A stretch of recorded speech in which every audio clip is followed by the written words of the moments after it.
اگر آپ نے ہمارا چینل میزان لائف اب تک سبسکرائب نہیں کیا تو اسے ضرور کر لیں، ضرور سبسکرائب کریں اور بیل آئیکن یعنی جو گھنٹی کا نشان ہے اس کو بھی دبا دیں تاکہ ہماری آئندہ آنے والی ویڈیوز آپ کو بر وقت ملتی رہیں۔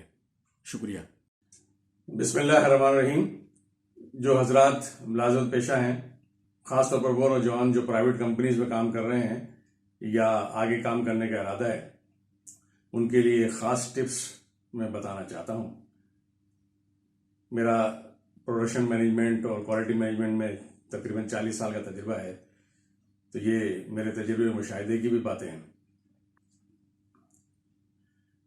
HR کے حوالے سے ایک ٹرمنالوجی استعمال ہوتی ہے، امپلائیز ٹرن آؤٹ، یعنی کسی کمپنی میں ملازمین کو چھوڑ کے جانے کا ریشو۔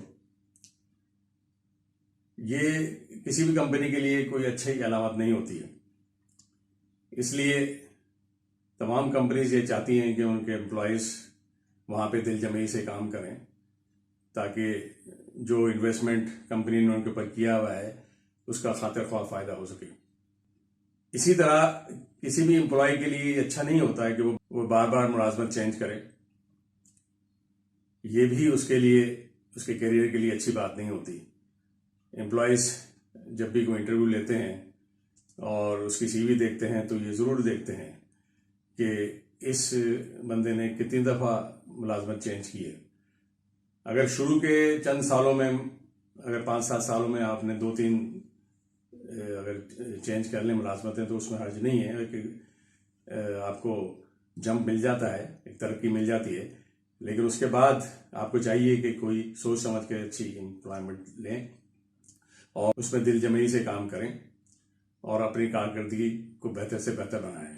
ایک سروے کے مطابق وہ امپلائیز جن میں یہ 4 خصوصیات ہوتی ہیں وہ کمپنیز کے لیے بہت فائدہ مند ہوتے ہیں، لائل ہوتے ہیں، اور کمپنیز بھی ان کو چاہتی ہے کہ وہ وہاں پہ ملازمت کریں اور ان کو فائدہ پہنچائیں۔ جو اچھی کمپنیز ہوتی ہیں وہ انٹرویو کے دوران یہ معلوم کرنے کی کوشش کرتی ہیں کہ جو کینڈیڈیٹ ہے اس میں یہ 4 خصوصیات ہیں یا نہیں۔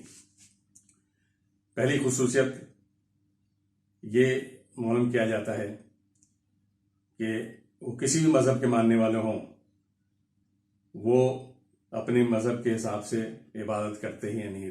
وہ اس لیے ضروری ہے کہ امپلائر یہ دیکھتا ہے کہ یہ اپنے رب کا اتنا ماننے والا ہے، اس کے اپنے رب کا وفادار ہے، تو وہ کمپنی کا بھی ضرور وفادار ہوگا۔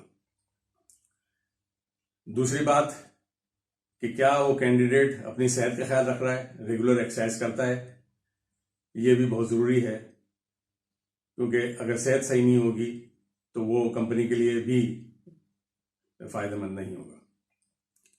نمبر 3، کیا وہ کینڈیڈیٹ اپنے خاندان والوں کا خیال رکھتا ہے، اپنے گھر والوں کا خیال رکھتا ہے، ان کو ٹائم دیتا ہے یا نہیں۔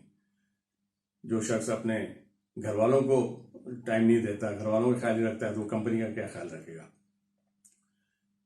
نمبر 4، اس کینڈیڈیٹ میں یہ خصوصیت ہونی چاہیے کہ وہ اپنی معلومات کو فیلڈ کے حساب سے ہو۔ امپلائی جتنا اپنے فیلڈ کے بارے میں اپڈیٹ رہے گا وہ اتنا ہی فائدہ مند ہوگا۔ اچھا، وہ اپنے لیے بھی اس کو فائدہ ہوگا کہ وہ اپنی کارکردگی کو امپروو کر سکے گا، جیسے جیسے وہ ٹریننگ اگر وہ لیتا ہے یا کوئی اور کورسز وغیرہ کرتا ہے یا کتابیں اس طرح کی پڑھتا ہے اپنے کام کے حوالے سے، تو وہ بہت فائدہ مند ہوتا ہے اس کے لیے۔ Wish you good luck.